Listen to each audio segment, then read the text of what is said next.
Disney's Sorcerer's Arena is a 2 or 4 player game for ages 13 and up, with an average gameplay length of 30 to 45 minutes, published by the OP. The basic overview for Disney's Sorcerer's Arena has players battling it out with teams of 3 Disney characters. Players will play cards to help them move and attack, in order to knock out their opponents to gain victory points. The game ends when one player has collected 20 victory points or runs out of cards in their deck to draw. The player with the most points wins. To set up the game, place the main board in between the players. Next, choose the difficulty level or chapter level you wish to play as. Chapter 1 has you playing with 2 specific characters each in order to help you understand terms and get used to the phases of the game. One player will start with Sorcerer's Apprentice Mickey and Aladdin, and the other player will start with Ariel and Gaston.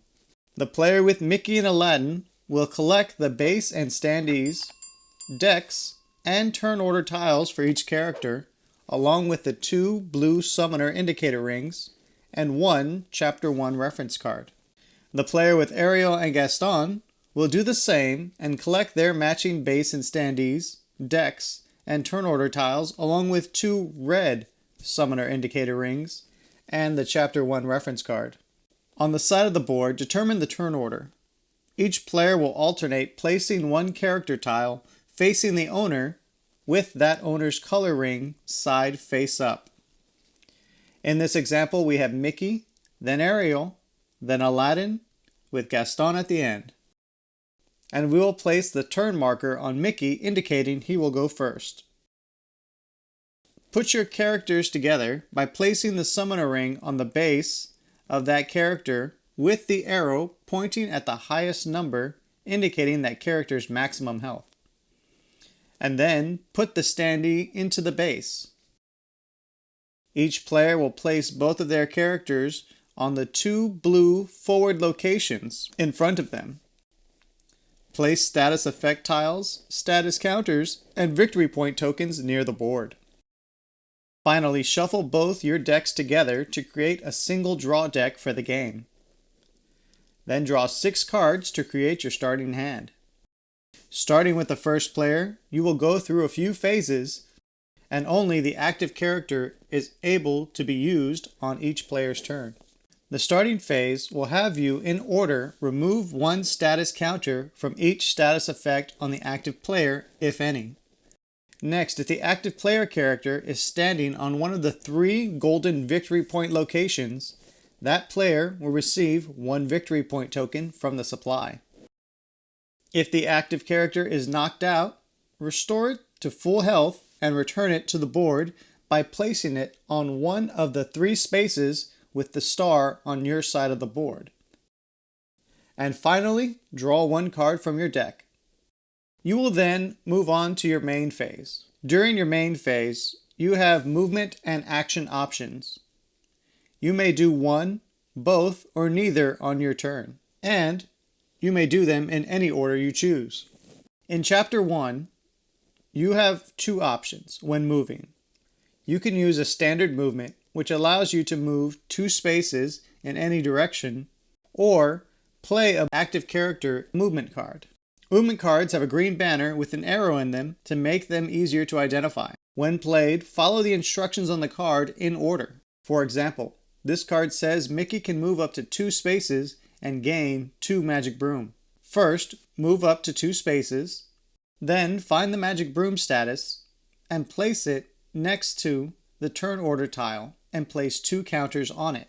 The action option allows you to either use a standard attack in order to attack an adjacent character causing 2 damage.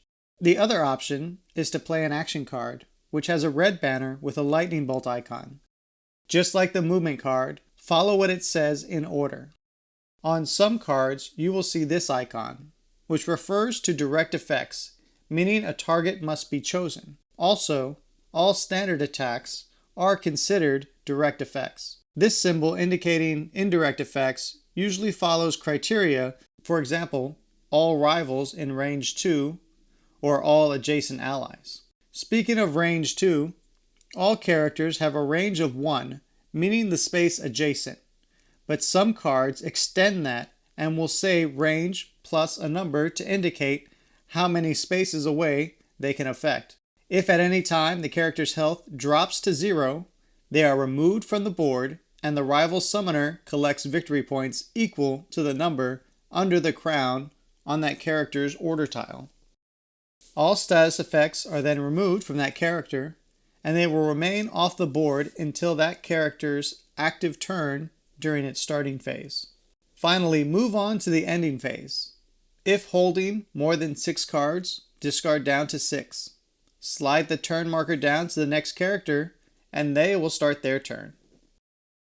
Let's pretend this character had an immobilized status effect with 2 counters on them. This effect is a constant effect, meaning it is active at all times. You can tell it is a constant effect because it is blue. Since this is the beginning of their turn, they will remove 1 status counter. There is still 1 counter remaining, meaning it is still in effect. The immobilized effect means the character cannot move, whether it is by a card or effect. But once the last token is removed, the effect will also be discarded. The status effect Magic Broom is orange, meaning it is a triggered effect. That means when a counter is removed from it, an effect activates. During the starting phase, after removing the counter token, the player will look at the top 2 cards of their deck and put them back in any order. Then they will reveal the top card. If it has a magical symbol, add a single status counter to the Magic Broom. If it does not have the symbol, nothing happens. For a list of status effects, check the back of the rulebook. Continue down the player tiles until the final character ends its turn. That signifies the end of the round. Check if any players have at least 12 victory points or has no cards in their draw deck. If so, the game ends and the player with the most points wins. If not, move the turn marker back to the first character token and start a new round. And that is how you play Chapter 1 of Disney's Sorcerer's Arena. Please comment below if you would be interested in how to play Chapters 2, 3, or 4, and there might be a future video explaining them. Thanks for watching. Please like, subscribe, and ring the bell to get notified about new videos. If you're bored now, click this for more games.